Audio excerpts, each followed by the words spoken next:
أجرى منتخب الوطني المغربي مساء يوم الاثنين أول حصة تدريبية بقطر تحسبا لمشاركته في نهائيات كأس العالم التي ستنطلق يوم 20 نوفمبر الجاري.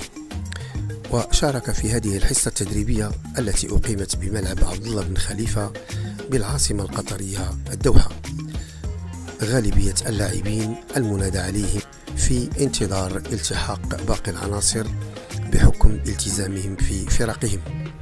وقد ركز المدرب الوطني المغربي خلال الحصة التدريبية من نهار اليوم على إزالة العياء، ويشار إلى أن المنتخب الوطني سيتوجه يوم الخميس المقبل إلى الإمارات العربية المتحدة لإجراء مباراة ودية أمام جورجيا.